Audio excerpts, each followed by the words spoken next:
Bienvenidos a otra sesión más de ¿qué sabemos sobre el cambio climático en México? En el módulo 11, donde estamos viendo el panorama actual de la legislación mexicana.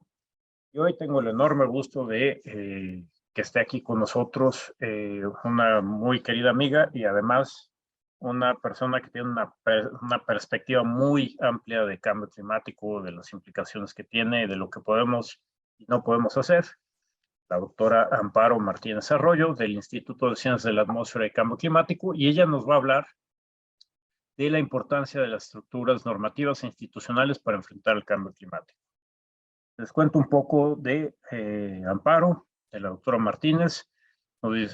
Es bióloga con estudios de licenciatura y maestría en la UNAM, doctorada en ecología por la Universidad de Barcelona.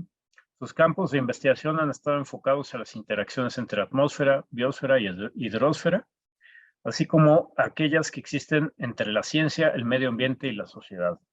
Cuenta con proyectos y publicaciones científicas, tanto académicas como de divulgación, nacionales e internacionales. Durante los últimos 20 años, su trabajo profesional se ha dedicado a la aplicación de la ciencia en la construcción de políticas públicas para la resolución de problemas relacionados con la atmósfera y el cambio climático en México. Participa en diversos organismos internacionales sobre cambio climático global. Fue directora del Centro de Ciencias de la Atmósfera de la UNAM de 2009 a 2013 y del Instituto Nacional de Ecología y Cambio Climático de 2013 a 2021. Actualmente es investigadora titular en el Instituto de Ciencias de la Atmósfera y Cambio Climático de la UNAM. Amparo, muy bienvenida. Muchísimas gracias por aceptar estar aquí con nosotros. Es un gustazo. Muchísimas gracias, Francisco y Darío, y a todo el PINC. Muchas gracias por la invitación, aunque no sea precisamente a los temas que trabajo más, Para que pero te contenta de diviertas. poderlo discutir, sí. Adelante. Ya empiezo, ¿cómo va? Sí, adelante, venga. Bueno, pues muy buenas tardes a todos. Realmente acepté esta invitación del PINC, del módulo 11 sobre legislación, porque me parece que es el tipo de temas que de pronto te das cuenta que no te has puesto a pensarlos mucho. O sea, sabes una cierta parte y no, pero ya no reflexionas mucho más sobre ello. Entonces, prácticamente vengo pues a comentar con ustedes, a aprovechar este espacio de, pues, de los pocos que hay en donde podemos hablar de las distintas vertientes de cambio climático en una discusión abierta, franca, nada formal, sino con la idea de que vayamos encontrando en cada uno de los temas por dónde asirlos. Entonces, me voy a... Y miren, la presentación es más que nada para irme acordando de algunos temas que me gustaría tocar con ustedes, que sería, pues, en primera, cómo fue que el cambio climático pasó desde de la ciencia a ser un asunto de interés público, nacional, y en donde los legisladores de todos los países no pueden darse el lujo de no conocer o de no saber algo, por lo menos, sobre el cambio climático. Después, una pequeña revisión que hice sobre qué piensan, qué se piensa en algunos organismos en torno a la legislación climática, cuál es su importancia y cómo estamos en el mundo con respecto a esto.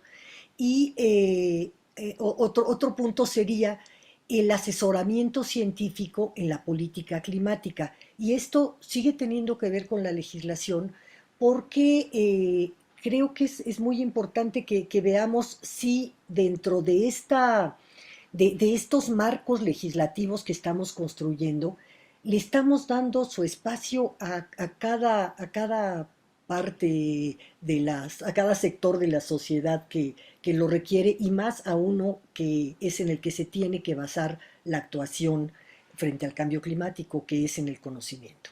Entonces, si tiene un lugar para, no solamente para decir ahí que es importante y para nombrarlo, sino para, con estructuras legislativas dinámicas, sabemos cómo es esto de las legislaciones, que de pronto se pueden convertir en una camisa de fuerza. También rápidamente hablar sobre lo que tenemos en México y qué significa, qué tanto es, cómo lo podemos aprovechar. Y después, pues, ver cómo se va del Congreso, que es en donde ahora estamos hablando de las legislaciones, hacia la ciencia del cambio climático, cómo la llevamos de allí y también hacia la sociedad. Una vez que logremos que allí nos oigan, que se meta el conocimiento, que se metan los intereses de muchos sectores, cómo logramos eso, llevarlo y como científicos, por una desviación profesional, voy a hablar más de este sector, cómo logramos hacer con esto acercarnos a la sociedad. Entonces, bueno, vamos ya sin más cuestiones. Bueno, aquí esta es una historia vieja, pero a mí siempre me ha llamado la atención que de pronto de estarse diciendo, solo puse 1939, puse a Calendar, nada más por no poner desde Arrhenius o desde todos los antecedentes que tenemos en ciencia de conocimiento de lo que estaba pasando con la atmósfera y con nuestras actividades. Y cómo pues se supo desde hace tanto tiempo, ya públicamente salió en el Magazine Meteorológico de 1939, el que la composición de la atmósfera estaba propiciando un calentamiento que cada vez era más, y que ya se estaba notando, que se estaba en algunos lugares registrados. Mucho tiempo después y seguramente con otros trabajos, muchísimos otros trabajos en medio, bueno, no muchísimos, varios trabajos que ya se daban cuenta de esto, en las ciencias atmosféricas o en las climáticas sobre todo, pues está el artículo que saca Hansen, ahora no me acuerdo cuál era, de su coautor, pero en donde ya dice que estamos en pleno cambio climático, que esto ya se está notando, que es producido por el hombre, que va a tener unas ciertas consecuencias que ahora visto tantos años después no eran descabelladas, estaba bastante cercano de lo que estaba pasando. Y entonces sale de ir en lugar de irse al Congreso, que se iría casi siempre de la AGU o de cualquier otra organización en la que estuviera, se va al Congreso de los Estados Unidos a dar su testimonio de lo que está pasando y que va a afectar a la población, a la gente, y que va a afectar toda la vida de nuestra especie. eh, Cómo darse cuenta en un cierto momento de este tipo de cosas y llevarlas a los lugares donde hay que ir. Ya había pasado con el protocolo de Montreal, con todas las cuestiones de la reducción de la capa de ozono.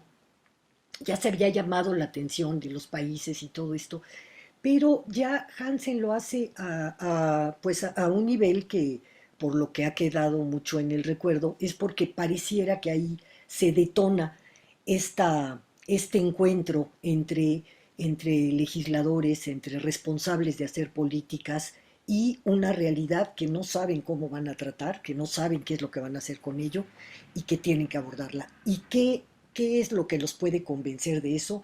Muy buen discurso, no sé cómo sea de orador, ahora sí sé que es buen orador Hansen, pero antes no sé si lo era, eso no bastaba.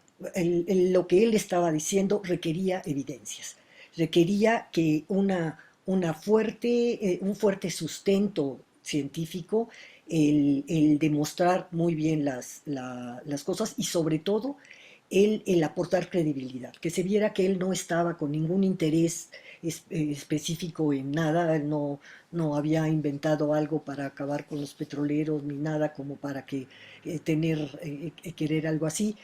Entonces, pues se da este encuentro y se plantean, como ya se había estado planteando al hablar de la crisis ambiental, cómo generar los mecanismos para que las aportaciones que va haciendo, las evidencias que va encontrando la ciencia, sean, puedan ser tomadas por quienes tienen que tomar las decisiones, y al mismo tiempo cómo aprender los científicos a comunicarlas de manera que se entiendan y que sea, y, y, y pues en un punto en el que pasamos, sobre todo en la ciencia del cambio climático, en donde pasamos de una cierta noción de una ciencia pues muy robusta, que daba, que era fuente de muchas certezas, a una ciencia que va cada vez es más robusta, pero que es sobre todo fuente de una gran cantidad de incertidumbres.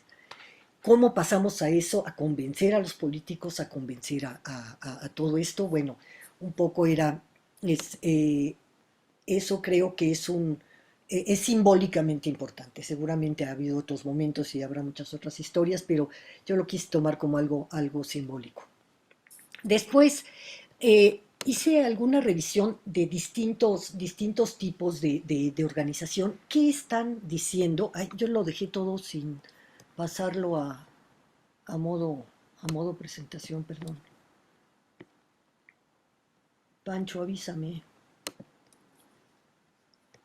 Sí se está viendo, ¿verdad? ¿Se está viendo Sí, todo? sí, es todo bien. Bueno, me encontré algo que el Banco Mundial acaba de hacer y me llama la atención que sea tan reciente, porque ya hay muchísimas legislaciones por todos lados de cambio climático. Ya hay más de, ¿cuántos habíamos visto? Como mil y pico, que de distintos niveles y tipos de algunas leyes, otras normativas, otras ya han hecho más de una vez una ley, pero saca el Banco Mundial una especie de guía dando elementos para hacer legislaciones marco sobre cambio climático. Y los puntos que más le llaman la atención, los elementos sobre los que llama la atención que se debe tener cuidado, son, bueno, por supuesto, las metas a largo plazo. Y de allí también tenemos que advertir cómo es difícil hacer esto, metas a largo plazo en un tema en donde ni los países ni las personas seguramente van a ver los frutos de muchos de los esfuerzos que ahora haga por frenar el cambio climático. Y esto siempre conlleva pues una gran negociación al interior de los países y entre los países. Después las metas intermedias y sectoriales que hay que tomar en cuenta en la legislación, las evaluaciones del riesgo y de la vulnerabilidad, los planes y estrategias relacionados con el cambio climático ya con muy específicos. Y aquí va nombrando, si lo pueden ver, yo les recomiendo que le echen una mirada, porque va diciendo, por ejemplo, la ley de Irlanda exige la preparación de un plan de mitigación nacional hasta 2050. La ley de Kenia exige que el secretario del gabinete formule un plan de acción nacional que debe actualizarse cada 5 años. En los instrumentos de política, aquí dice, la ley en México autoriza al gobierno a introducir un impuesto de carbono y un mecanismo de comercio de carbono. La ley de Francia incluye un impuesto al carbono y estándares de rendimiento. Aquí la 6, que es la que más me interesa, porque dice asesoramiento especializado independiente. Y aquí dice que hay que preguntarse si la ley garantiza que el gobierno pueda acceder a servicios de asesoramiento especializado independiente. Independiente en el sentido de que no responda a intereses, a intereses creados económicos o políticos. Y, y habla cómo debe responder el gobierno a ese asesoramiento a través de las leyes. Sí, creando comités de cambio climático, consejos asesores, organismos especiales. Y aquí dice, a través de las respectivas leyes se crearon el Comité de Cambio Climático del Reino Unido, el Consejo Asesor de Irlanda, el Consejo Consultivo sobre Cambio Climático y el Instituto Nacional de Ecología y Cambio Climático de México y el Comité de Expertos para la Transición Energética de Francia. Bueno, va diciendo así. Después también menciona los mecanismos de coordinación que hay que tener para que haya organismos autorizados para que un tema tan transversal como el cambio climático pues no puede estar solamente en un sector. Entonces pone los mecanismos de coordinación, aquí también habla de Kenia, vuelve a hablar de México en términos de la Comisión Intersecretarial de Cambio Climático y del Sistema Nacional de Cambio Climático, habla de Bulgaria, que tiene también un sistema que tiene relación con todo el gabinete, y bueno, el siguiente punto es la participación de todas las partes interesadas, asambleas ciudadanas, consejos consultivos ciudadanos, pero también habla de los organismos empresariales, del sector privado. Trata en particular al gobierno, a los gobiernos subnacionales como un punto muy importante para ser considerados con sus mecanismos específicos y con la libertad que requieran, según de acuerdo a sus condiciones y a lo que acuerden. Y también vuelve a mencionar que la ley de México exige a los estados y municipios que elaboren programas locales de descarbonización y de adaptación. En Colombia se requiere a las autoridades regionales, municipales y distritales que incorporen la gestión de cambio climático en sus planes de gestión. La implementación del financiamiento también es otro punto que debe de incluirse en la ley, que no puede dejarse nada más a que se maneje en una u otra oficina, sino que debe de estar contemplado en la ley. La medición, eh, notificación y verificación, por supuesto, están incluidos el registro de metodologías, sistemas de seguimiento, y vuelve a mencionar al gobierno de México que tiene esta parte que se liga más con la última, que son las cuestiones de evaluación. Que hay que tener una supervisión, aquí habla de supervisión parlamentaria, de que se estén cumpliendo efectivamente estas leyes. Y bueno, esto lo vamos a comentar. Eh,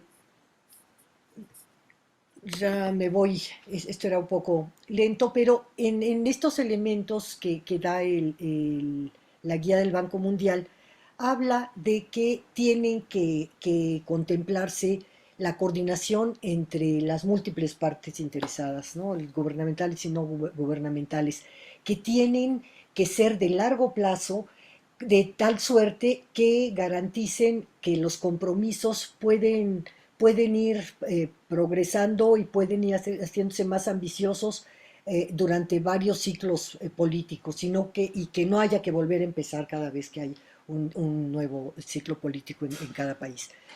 Eh, y para este desafío lo que dice es que los países necesitan instituciones eficaces y que esas instituciones deben de garantizar que los objetivos y las políticas se elaboren y se vayan cumpliendo, pero que también el hacer este tipo de legislaciones está proporcionando una voz no solo para las generaciones presentes, sino también para las generaciones futuras, porque como saben, uno de los grandes problemas en la legislación es que estamos protegiendo los derechos de gente que no ha nacido, y que eso en términos legales tengo entendido que ha causado toda una revolución en el sistema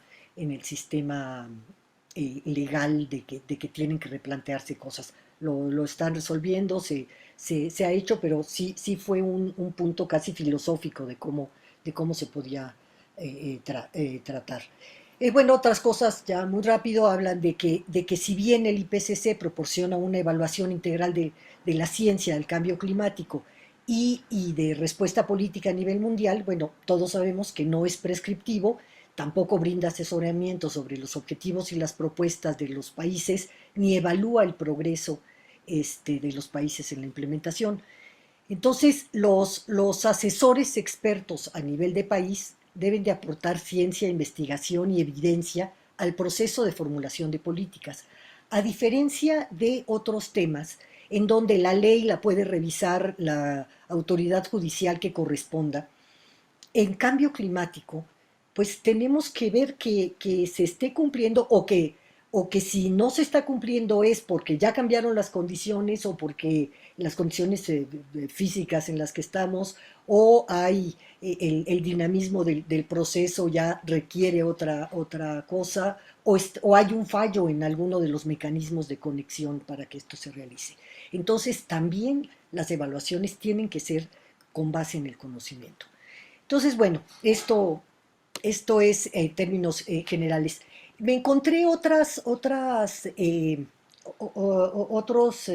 institutos como este, que es el Instituto del Cano, que es un instituto español, pero que también está en Bruselas, que hace una revisión de las legislaciones que están yéndose hacia la transición de baja en carbono.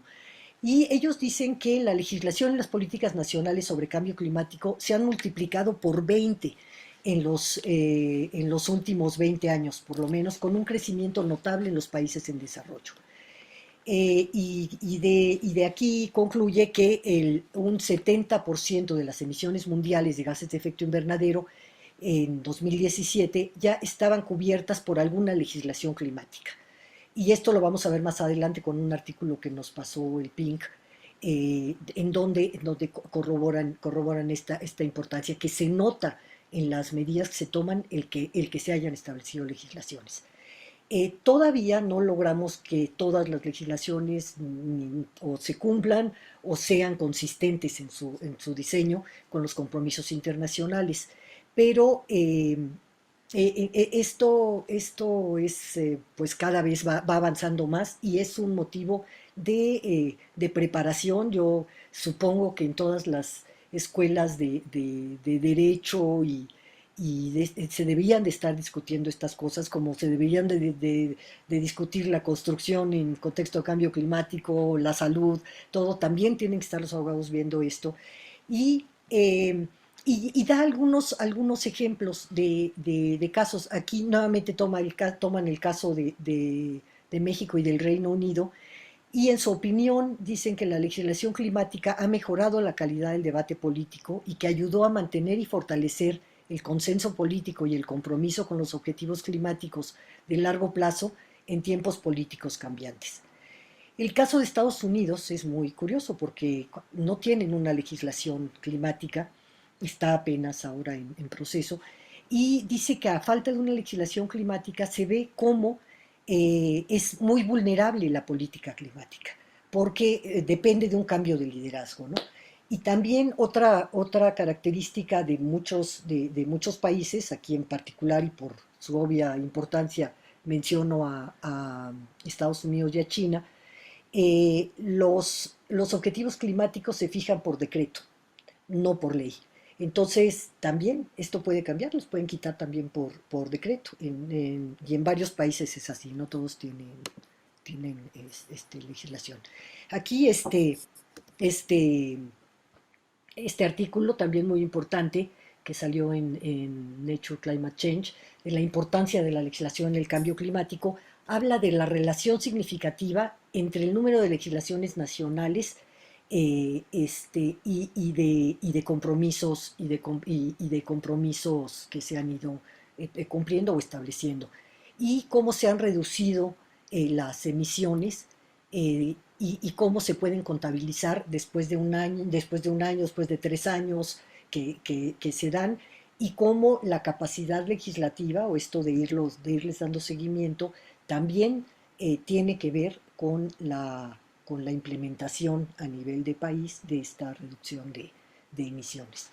Esto creo que pues yo la verdad es que hasta que leí este artículo no lo veía, no pensaba que fuera tan claro, pero evidentemente que el tener una estructura para enfrentar el cambio climático, una estructura como esta, marcos teóricos y institucionales, constitucionales muchas veces, como es en nuestro caso y el de otros países, pues sí da un cierto empujón a la política. Ahora, ninguna política, ninguna legislación se mueve sola ni camina sola sin el acompañamiento, la vigilancia de los ciudadanos, de los propios legisladores y de todos los miembros de la sociedad. Para entrar un poco a este tema del que se hablaba, del que estábamos hablando, cómo se inserta la ciencia en la legislación, me encontré una revisión del Hadley Center, como ustedes saben, del Reino Unido, en donde ellos dicen que en ninguna otra área, también son un poco arrogantes, pero dicen que la investigación de vanguardia está tan estrechamente vinculada a las principales decisiones políticas y de inversión.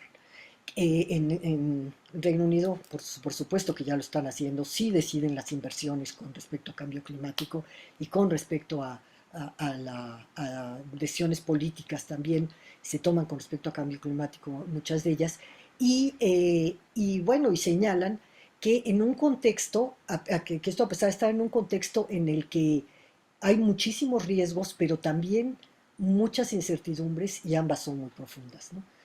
El costo, aquí como el Hadley pues habla mucho de la parte de economía del cambio climático, dice que el costo de hacerlo mal podría ser enorme y que nos puede afectar durante décadas. Y por supuesto puede ser no solo en lo económico, en todos los sentidos las decisiones que tomemos. El apoyo para la adaptación a los países en desarrollo es una parte clave de la respuesta global al cambio climático. La eficacia de las medidas para generar resiliencia y salvaguardar los medios de subsistencia podría mejorarse y los costos podrían reducirse con proyecciones climáticas más individualizadas a los países y a los sectores y sí se pueden reducir las incertidumbres. Una faceta importante del Centro Hadley proviene del estrecho vínculo entre la investigación y los principales desarrollos e inversiones en políticas. Un servicio clave proporcionado por el Hadley es, eh, es brindar no solamente modelaciones, computación y modelado de alto rendimiento, sino también el asesoramiento para interpretarlos y la comprensión sobre las incertidumbres. Finalmente, el centro Hadley dice algunas cosas también que son importantes de reconocer, porque no hay una manera en la que su funcionamiento pueda ser exitoso. Y es que dice que tiene una relación crítica y codependiente con la comunidad científica del clima. Y aunque tengan diferentes roles, realmente ambos se necesitan para seguir avanzando. Y el Hadley puede funcionar perfectamente como un interlocutor con una buena ciencia, que es buen científico, con la parte que es académica y que tiene otro tipo de tareas, pero se pueden encontrar pues con mucho más facilidad y conocen, saben qué preguntarse y pueden encontrar las respuestas. Bueno, seguimos con las... hubo una de las cosas que estuve leyendo ahora para este módulo que me llamó la atención. No coincido con muchas de sus valoraciones, pero es muy interesante su experiencia. Es Peter Gluckman, tal vez lo conocen. Yo había leído algo de él, pero no me acordaba, no lo ubicaba. Es el asesor científico del primer ministro de Nueva Zelanda desde hace como un montón, como 20 años. Y él platica en un artículo muy interesante sus experiencias. Dice que él había asesorado al gobierno como investigador para que se agregara a los alimentos una sustancia, el folato, que servía para la salud y bueno, y a él le ofrecieron que se fuera de asesor científico del primer ministro, aceptó y ya había aceptado cuando el gobierno rechaza eso y no lo pone porque la gente lo rechazaba. Entonces dice que por supuesto sabía que la primera pregunta de los periodistas cuando al tomar posesión y decirle que cómo era posible que acabara de tomar posesión y justo lo que él había asesorado no se había cumplido, que iba a hacer. Y bueno, y él dice, aquí la culpa fue también de nosotros, de los científicos. No supimos llegarle a la gente, no supimos que tuviera esa licencia social y había muchos miedos. y nos ganó la propaganda de los miedos, del que los íbamos a enfermar, de que se iban a hacer cosas contra la evidencia. No supimos mostrar la evidencia. Y un gobierno democrático como el que comenta que tenían, no podía ignorar todos estos temores de la gente y tuvo que guardar esa legislación para más adelante cuando se hiciera. Entonces aquí una cuestión muy importante y que es para nosotros es el que tenemos también que saber en qué contexto estamos y ser mucho más abiertos y sencillos en nuestras explicaciones y cómo nos acercamos a la, al- a la sociedad, ya sea a los sectores productivos, a los trabajadores, al resto de nuestros colegas incluso, cuando tenemos una evidencia, cuando tenemos este tipo de conocimiento que queremos compartir y del que tenemos que informar. No se va a hacer solo ni porque se decrete alguna ley ya se van a convencer. También habla de que es muy importante proteger la independencia de los asesores, proteger la independencia de todo tipo, que en la independencia política y también de esto, de estas filtraciones que se pueden dar por cuestiones de manejo de intereses, ¿no? Y, y bueno, entonces lo que él comenta es que no, el asesoramiento científico consiste en presentar un análisis riguroso de lo que sabemos y no sabemos, y de lo que no sabemos, y no hacer más política en ese análisis. Lo haremos como ciudadanos, quienes quieran o quienes queramos, pero no en esa parte tratemos de ser lo más objetivos posibles, a pesar de que conocemos que la ciencia tampoco es neutral y tenemos que saber muy bien que si estamos trabajando pues del lado de la ciencia de la que estemos convencidos que es para un beneficio general. En fin, también aquí una cosa que dice que es muy importante es el dar privilegio, a pesar de esto que les decía antes, dice que es importante que tratemos de ubicar a la ciencia como darle privilegios como aporte a la política, porque aunque hay muchos otros aspectos relevantes, por supuesto, y que se tienen que tomar en cuenta, la ciencia debe ocupar un lugar privilegiado entre diferentes tipos de conocimiento, que pueden ser muy significativos para un político y no se les quita valor social, pero hay que limitar la influencia de creencias y dogmas en decisiones de largo alcance. Aquí comenta también la incapacidad de que tuvieron después de dos temblores que hubo muy fuertes en Nueva Zelanda. Surgió un astrólogo que porque como hubo luna llena, cuando hubo el temblor más fuerte, dijo que la siguiente luna llena iba a haber un temblor, se desató un pánico y no había manera de que escucharan a los científicos la no predictibilidad de los sismos, que no, todos los argumentos que tenían, porque no se había generado esa relación de confianza y de privilegio sobre la información científica en los medios. También, por otra parte, por eso me gustó, porque contrasta mucho, reconocer los límites de la ciencia. Tampoco es que sea todopoderosa, hay cosas que no sabemos, cosas que no nos explicamos, y hay cuestiones muy complejas en las que, como comentaba hace un rato, pues para mucha gente que lo ve desde fuera, esto de que ahora seamos una fuente de incertidumbres es a veces difícil de explicar. Yo creo que cada vez se va entendiendo más, pero todavía no es generalizado. Mm. Y una cuestión que él llama mucho la atención es que, aunque se está en el gobierno, o se está en los institutos de investigación, o se está en los congresos, hay que involucrar a la comunidad científica cuando uno quiere hacer aunque si está trabajando en el gobierno, al resto de la comunidad científica, no porque sea científico y esté en una institución de gobierno, se quede alejado, tiene que estar un poco lo mismo que decía el Hadley Center, y también a la comunidad política, en temas que sean de relevancia para ambas, porque hay que impulsar actitudes y prácticas para mejorar tanto la demanda como la oferta de evidencia para la política pública. Y si no sabemos qué es lo que... Si ellos no saben qué ofrecemos, si nosotros no sabemos qué demandan, pues no hay manera de que hagamos un trabajo relevante para la toma de decisiones. Lo podemos ser muy relevante en otros sentidos y todo, pero no va a ser ni para la legislación ni para la toma de decisiones.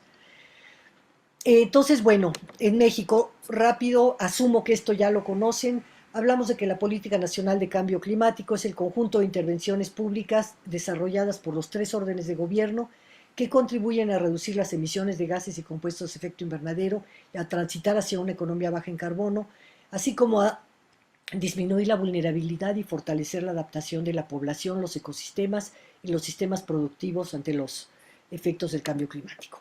Dicho esto, tenemos un marco institucional, creo que hay razón y mientras más conoce uno países que no tienen legislación o que no tienen definidas mecanismos tanto para planeación como para arreglos institucionales, que haya programas de corto, mediano y largo plazo, como tenemos aquí en los planes que son sexenales, la estrategia que es de 10, 20, 40 años, la estrategia de medio siglo, este tipo de cosas, el Sistema Nacional de Cambio Climático y el Instituto Nacional de Ecología y Cambio Climático, que es para la parte de integración del conocimiento, de integrar y generar conocimiento y también de evaluar las políticas públicas, que eso es importantísimo, y para ello requerimos muchísimo del conocimiento científico académico. Y también está el Sistema Nacional de Cambio Climático, en donde se incluye a, a todas las secretarías, a 15 secretarías, a todas las autoridades ambientales del país, a todas las autoridades municipales, a los congresos, y bueno, y que son instrumentos que no hemos utilizado como se debería. Si hubiéramos utilizado este Sistema Nacional de Cambio Climático, este instituto, la comisión intersecretarial, las comisiones estatales, creo que estaríamos unos pasitos más allá, pudiendo tener la posibilidad de que se mezclaran con las políticas que están haciendo, que vieran cómo las políticas para las que ya tienen un presupuesto pueden estar, se pueden incluir o darle un giro hacia la adaptación o hacia la mitigación o hacia el mayor conocimiento de nuestro entorno. Es un marco legislativo y normativo, me voy a ir rápido, tiene que ver, y esto es muy importante también, no es una ley aislada, tiene que ver con varias leyes federales, estatales, con reglamentos, con normas. Tiene un marco constitucional basado pues en el derecho humano al ambiente sano y a los recursos naturales y a muchos otros, al desarrollo integral y sustentable. Eh, Tiene este marco que les decía, en donde hay organismos que se les dio una cierta independencia para que pudieran tener esta posibilidad de una evaluación objetiva de lo que está pasando con las políticas y también para que no haya el interés de complacer a un funcionario de otro lado diciéndole los resultados que quiere, sino dar al Estado mexicano el conocimiento que requiere. No es el papel de ninguna de estas instituciones ponerse a pelear, la coordinación de evaluación lo lleva al Congreso y el Congreso decide con base en la evaluación que hizo cómo lo va a vincular con quienes no están cumpliendo con las políticas, como se han dicho. Bueno, y también se asesora a quienes lo requieren en el gobierno para poder cumplir mejor con sus funciones. Así, pues tenemos la obligación de tener no nada más un inventario que sea burocrático, sino con las mejores metodologías, no nada más una red de monitoreo atmosférico que suene muy bien a que tenemos a que tenemos una red, sino que hay que calibrarlo, hay que tener los instrumentos y las auditorías técnicas necesarias. Es una función muy distinta de una cuestión administrativa. De hecho, no hay una cuestión de gestión aquí, sino realmente de un acompañamiento y de un seguimiento técnico, científico para ir viendo esto. Se está impulsando mucho y esto es importante porque va en los tres niveles de gobierno, desde el municipal hasta el federal y estatal, la reducción de otros contaminantes, además del dióxido de carbono y de los gases de efecto invernadero generales. Esto tiene un fuerte componente en términos de salud pública y en términos también de salud ambiental, como es el ozono troposférico, el carbono negro, varios de los hidrofluorocarbonos. Entonces, esto se logró que estuviera en la Ley General de Cambio Climático, que se tiene que llevar a cabo eh, acciones de mitigación que tengan un co-beneficio para la población y que además sean más baratos y viables en un corto plazo. Entonces, esto aquí hay que decir que fue el doctor Mario Molina quien influyó para que se pusiera en eso. Justamente él estaba trabajando con el doctor Ramanathan, que es el que inició esta cuestión del carbono negro y de varios de estos forzantes climáticos. Y él influyó mucho para que se pusiera en la legislación mexicana los contaminantes climáticos de vida corta, cosa que sorprende en otros países cuando ven que lo tenemos. Y bueno, y toda la vinculación de calidad del aire y cambio climático. Además, con esto que se ha sabido más recientemente, que se ha modelado más recientemente, de las ventajas que puede tener para limitar el calentamiento a 1.5 grados o a menos de 2, el que al mismo tiempo que se haga una mitigación completa con todos los gases de CO2, óxidos nitrosos, los forzantes y los forzantes climáticos de vida corta. Entonces, bueno, pues esto era en general las inquietudes que yo les quería comunicar. Tengo algunas cuestiones, algunas preguntas en donde creo que podemos hacer el camino inverso, cómo se va del Congreso a la ciencia del cambio climático y de la ciencia del cambio climático a la sociedad. Pues tenemos muchas formas. Las comunicaciones nacionales es una forma en donde muchos científicos participan en, en, en proporcionar las evidencias que tienen. El inventario también se requiere mucho conocimiento y mucho de la comunidad académica para el financiamiento climático.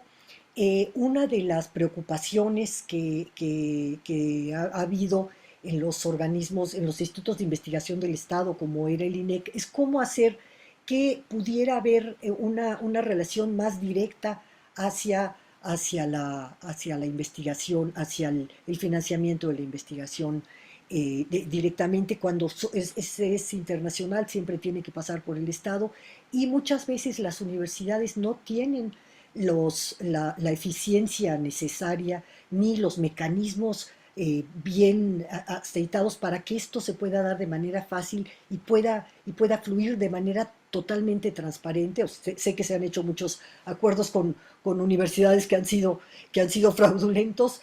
Creo que en el caso del cambio climático no se ha dado uno, aunque ha sido una relación muy dinámica y muy completa.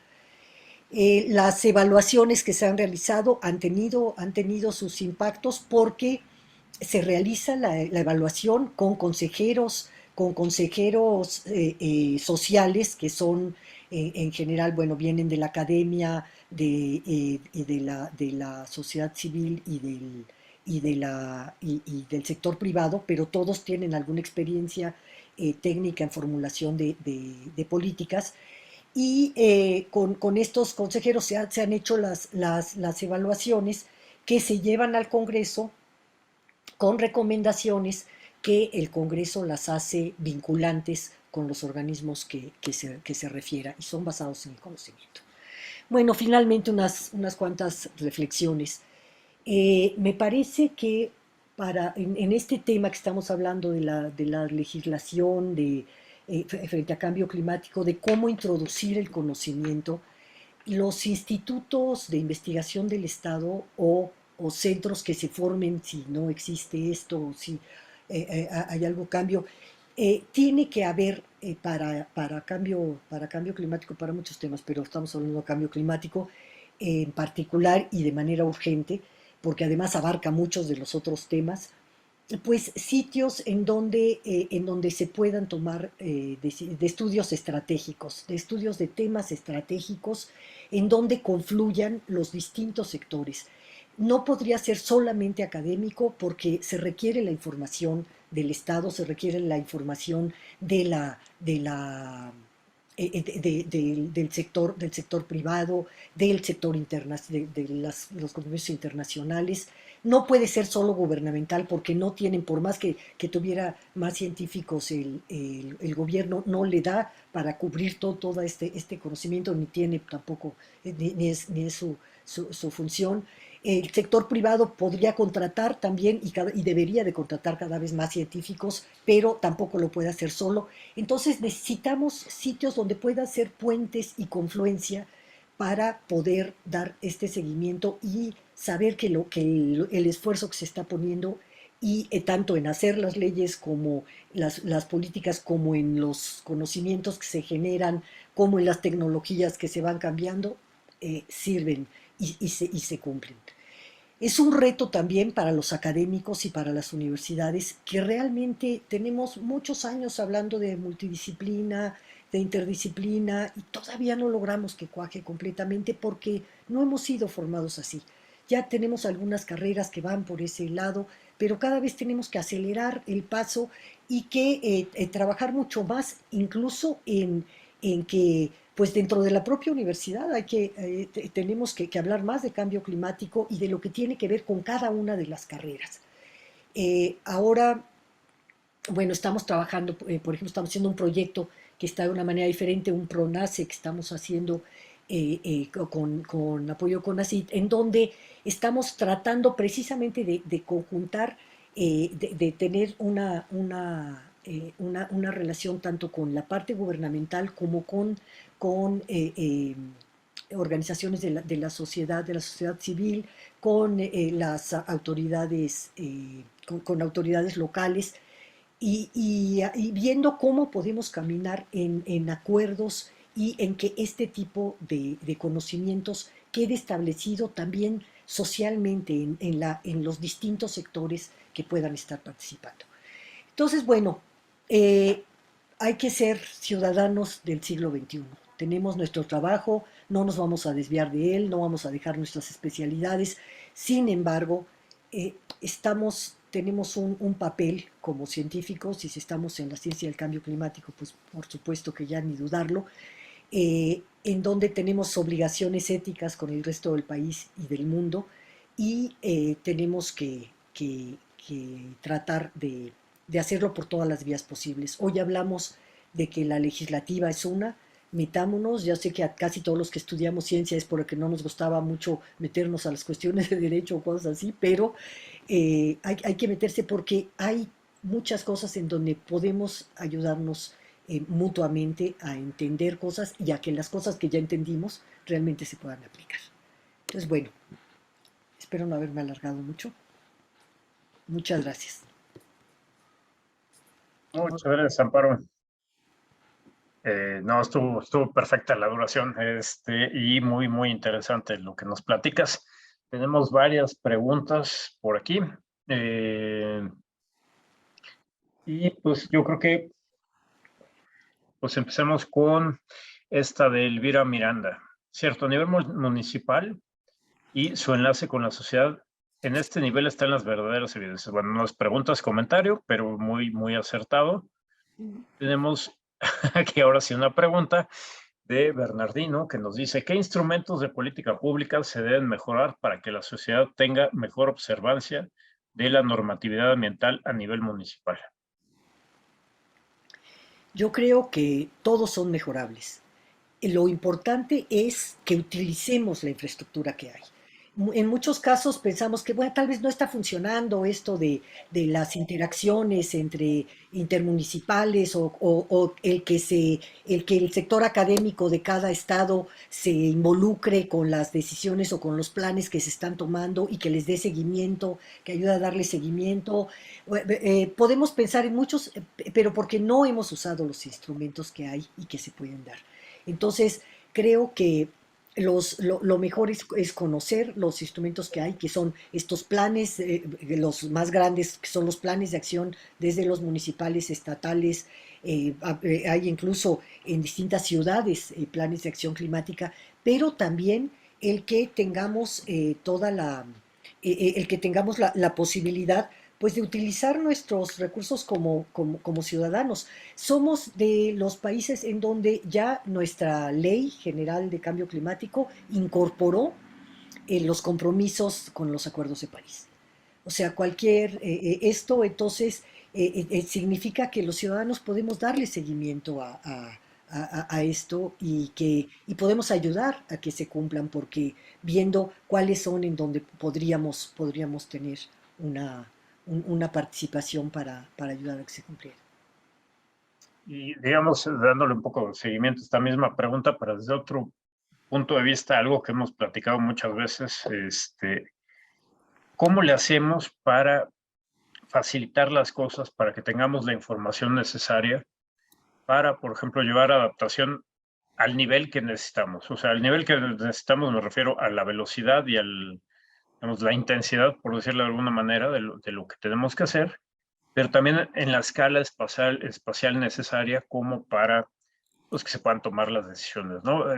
Tenemos esta bronca que hemos platicado muchísimas veces de, pues somos muy poquitos los metidos en cambio climático y estamos metidos en todo porque pues no hay de otra. ¿Cómo dar la vuelta a, pues que somos, por ejemplo, 30,000 investigadores en el SNI dedicados a todo lo que hay por hacer en la ciencia para llegar, digamos, a esta ciencia más útil, más aplicable, más en términos de cambio climático? Sé que es la pregunta que pues, no podemos contestar muy bien, pero bueno. Mira, allí por supuesto yo tengo unas respuestas y tengo otras dudas más grandes. Le puse a Bernardino allí algunos de los instrumentos a nivel nacional que se pueden ver, sí se ven, ¿verdad? Donde Sí, coloco el cursor, que está el Registro Nacional de Emisiones, el Inventario Nacional de Emisiones, el Atlas Nacional de Riesgos, los sistemas de información de cambio climático que están en la página, están en línea, las normas oficiales mexicanas, los inventarios estatales, los atlas estatales de riesgos, los atlas de riesgos de municipios vulnerables. Bueno, hay varios instrumentos, todos son compartibles y mejorables. Esto, bueno, pues, ¿cómo le hacemos? La verdad, yo creo que la educación y el avance en la ciencia, ya sé que suena pues un poco trillado, pero es básico. Somos una sociedad sobreinformada en muchos sentidos. Todo lo que queramos poner nos da la idea que hay tanto que sabemos todo, pero no es cierto, porque a la hora de actuar o a la hora de incluso de plantear un proyecto no sabemos ni a quién buscar, ni con quién vernos, ni cuál sería la parte más importante a ver en algún aspecto, salvo que seamos los superespecialistas ya que estemos siguiendo un problema, se nos pueden presentar una cuestión, si bueno, vamos a ver ahora un problema de la minería con respecto a esto, y ahora vamos a ver, hay cosas que no hemos formado tal vez la suficiente masa crítica para hacerlo, y eso lo indica nuestra cantidad de investigadores, y para eso hay que fortalecer a la ciencia en general, primero, y una ciencia que se ubique en su momento y en su contexto, en donde puede, con sus conocimientos, darse cuenta que puede contribuir en algo, ¿no? Siempre cuando me preguntan, sobre todo cuando voy a escuelas, siempre dicen, bueno, pero hay que ser biólogo o físico, o bueno, en este caso abogado, puede ser de todo, puede ser de todo porque bueno, hasta pues en todos los sentidos hay que hacerlo. Entonces lo que hay que hacer es tener mucho más divulgación. No sé, el PIN que está haciendo un gran trabajo en eso, el Instituto Buenos Ciencias de la Atmósfera lo hacía. Hay muchas organizaciones no gubernamentales que lo hacen también, las páginas y las plataformas que generó el INEC, que ha generado el INEC, en ese momento están muy bien, sirven. Lo que tenemos que hacer es cada vez más socializar las grandes oportunidades que nos da el cambio climático y no nada más verlo como que no estamos en una fiesta, no hables de tragedias. Pues tenemos que ver que hay grandes oportunidades de hacer cosas. Podemos realmente cambiar. Hemos hecho mal muchísimas cosas, mucho en nuestra historia. Tenemos la oportunidad y el pretexto que nos está empujando y obligando hacer cambios. Entonces, empecemos por los que se pueden, insistamos en los que no se pueden, pero vayamos manejando lo que ya podemos hacer, ¿no? Y entre los que se pueden y no se pueden, me imagino que en medio de eso está, por ejemplo, la manera para solucionar que tenemos una legislación que es aplaudida a nivel internacional en cambio climático. Lo que nos mostrabas de todo el andamiaje institucional que se construye alrededor de cambio climático, eso nos tendría que ayudar a tener una mejor, estar en una mejor situación de la que realmente estamos, ¿no? Entonces, una de las Faltan cosas, los ciudadanos que lo utilicen los también. ciudadanos, y yo creo que hay una cosa, a ver, ¿tú qué opinas? Los presupuestos, ¿no? Porque, digamos, ¿dónde entra que vas a tener tal andamiaje institucional, pero si no hay dinero, por ejemplo, para hacer la investigación relevante, y insisto en investigación, porque cambio climático, como pocos problemas, o más bien como muchos, pero digamos en particular, requiere de la ciencia, requiere de ver hacia adelante, requiere inventarse esto, qué es lo que puede ocurrir y todo esto. Y sin embargo, pues no hemos logrado inventarnos la manera de que pues estas estructuras y estas andamiajes legales metan algo de presupuesto que obligue a que eso se cumpla, porque uno puede prometer lo que sea y si no hay dinero para los chicles, pues no vamos a poder comprarlos, ¿no? Hay un anexo transversal de cambio climático con el que se supone que se calcula el presupuesto que se va a gastar en cambio climático de acuerdo a las actividades que se hacen en los diferentes sectores de la Administración Pública Federal, como esto se sabe. Y el problema es que cuando hicimos la evaluación, nos encontramos con que el anexo de cambio transversal en el que dice qué dinero va a ser en esos sitios, para esos proyectos que no se debe tocar porque es para cambio climático, no tenía criterios de cambio climático. O sea, eran proyectos que a lo mejor hasta iban en contra. Fue lo que se le llevó al Congreso, lo vio también el programa sexenal, el PEC, que es el que otra vez la Administración Pública Federal tiene que realizarlo, no tenía nada que ver con el anexo que debía darle el dinero para que lo hiciera, no estaban coordinados. O sea, ese tipo de cosas las vimos con los consejeros sociales, que te repito, muchos de ellos son académicos o técnicos de distintos sectores, y se llevó al Congreso esta resolución y hubo una resolución. La siguiente evaluación fue a nivel subnacional, a ver cómo estaban usando algunos instrumentos. Eso no se podía hacer en todo, se hizo en 6 estados, pero efectivamente, si no cuidamos las pocas herramientas que tenemos, que funcionen bien y que cumplan con dar el presupuesto para lo que es, pues, o con criterios de cambio climático, que para lo cual necesitan conocimiento, tampoco tenían por qué saber los de Hacienda exactamente qué era, ¿no? Entonces, también se necesita ahí el conocimiento. Para reforzar más que en todos lados necesitamos investigación y generación de conocimiento. Y eso que mencionas ahorita, digamos, tener estos traductores, ¿no? De información científica o de necesidades al revés, ¿no? De información de aquí para allá y de de allá para acá. requerimientos de acá, ¿no? Eso es súper importante, ¿no? Cuestiones como el INEC, como, pues digamos, a lo mejor la creación de este tipo de centros que tú mencionabas de estudios estratégicos en cambio climático, pero también uno podría pensar en otros temas de gran relevancia, pues es fundamental, ¿no? Sí, sí, sí, necesitamos instancias que de largo plazo, que no se burocraticen, que tengan mecanismos para que esté fluyendo, para que mantengan una cierta objetividad y sobre todo el que sean vigilados por nosotros mismos, por la propia ciudadanía, por todos, para que vayan funcionando de manera objetiva y útil sobre todo. Y relacionado con esto, Clemente nos hace una pregunta aquí del PINC. Dice, la dimensión de largo plazo en la planeación de cambio climático en nuestro país, de acuerdo con la Ley General de Cambio Climático, está sustentada en la Estrategia Nacional Visión 10-20-40.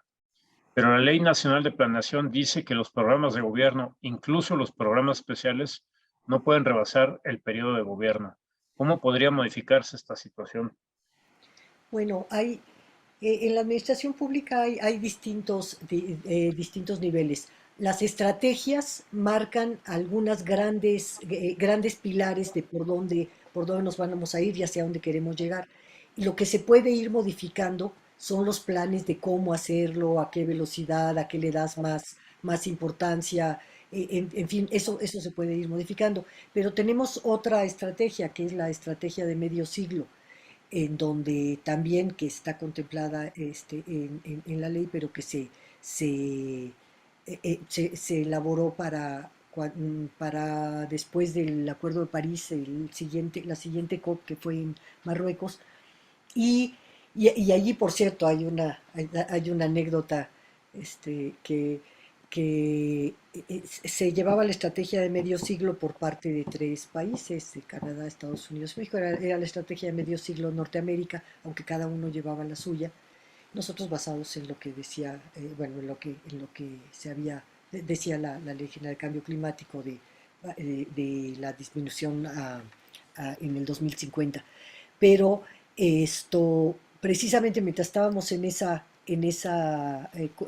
COP, ganó Trump las elecciones. Entonces decíamos que la estrategia del medio siglo de Norteamérica nos había durado 2 días porque ya se había acabado. Y es esta parte, ¿no? De que no tiene una legislación Estados Unidos que lo pudiera al menos un tiempo, que se tuvieran que tomar la molestia de hacer algo para cambiarlo, ¿no? Sí, y tenemos una pregunta de Juana Mendoza y otra que es de Ángel. Las voy a poner juntas porque, de hecho, se refieren a lo mismo y Ángel hace mención a la pregunta de Juana. Nos dice, y a nivel fiscal federal, ¿se ha considerado alguna medida que contribuya a la mitigación de cambio climático por parte de empresas o personas físicas? Por ejemplo, algún estímulo fiscal o deducción autorizada. Y ahí añade Ángel, y sumando el comentario anterior, ¿qué estímulos fiscales o otras estrategias implementar para estimular que el sector privado también contribuya a financiar las investigaciones sobre cambio climático? Fundamental. Como comenta Francisco, se requiere financiamiento, pero muchas veces se piensa que este debe venir del sector público, cuando el sector privado también tendría mucho que aportar. Sí, totalmente. Mira, en términos fiscales está esto del impuesto al carbono, que la verdad es pequeñísimo, no sirve para nada y casi y no llega al sector ambiental, nunca ha llegado. O si llega ni se nota. Pero bueno, es algo, habría que ver si se puede subir. Y siempre hay pláticas con las cámaras industriales.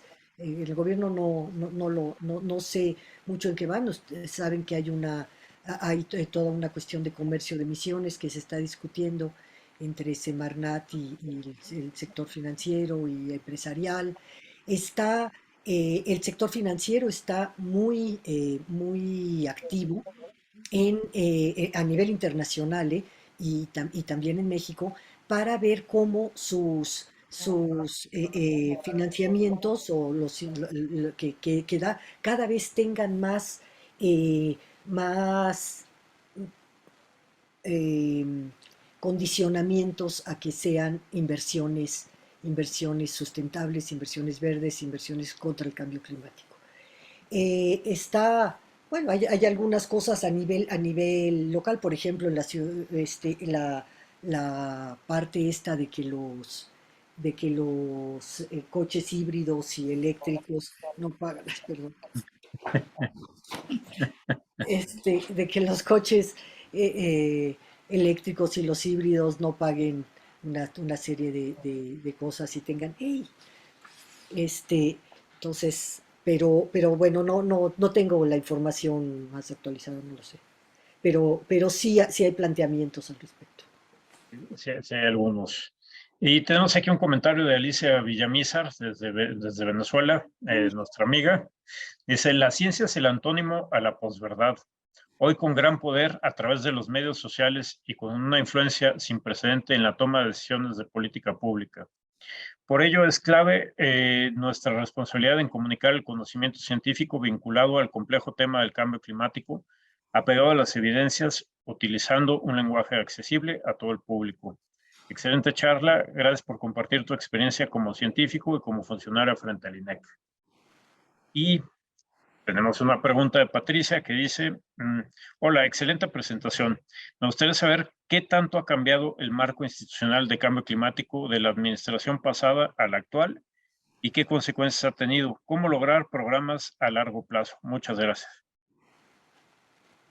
Eh, sí, el marco no ha cambiado, la legislación no ha, no ha tenido cambios, ha habido algunos anuncios pero que hasta donde sabemos no se han presentado todavía en el Congreso. Y, y bueno, lo que sí es que también ni siquiera hemos cambiado en las contribuciones nacionalmente determinadas, por como se veía la vez pasada con un amparo que hubo, una serie nos quedamos con los que se presentaron en 2015. Entonces, aunque muchas de los avances eran cualitativos con grandes posibilidades de volverse cuantitativos en un par de años, pues ya no están en funcionamiento. Entonces, no ha habido realmente cambios en ese sentido. Y tenemos, yo creo que esta es la pregunta final, porque ya nos pasamos de la hora, pero Janine Quiroz nos dice, tengo una consulta, soy periodista ambiental. ¿En qué estado se encuentran las discusiones sobre reformar la Ley General de Cambio Climático?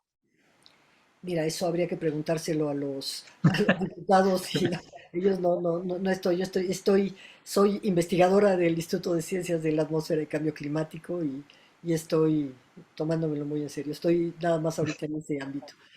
Me metí a esto porque creo que es muy importante y discutirlo y saberlo, y que lo comentemos, pero no estoy informada.